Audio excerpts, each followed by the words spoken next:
pinagtrapahuhan niya, dapat talaga ginalingan nyo kasi talagang hindi nyo makakalimutan ang premyong ibibigay ko. Tama.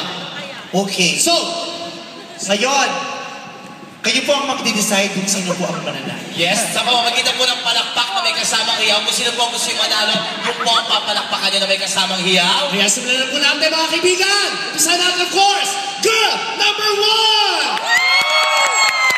1! Girl number 2!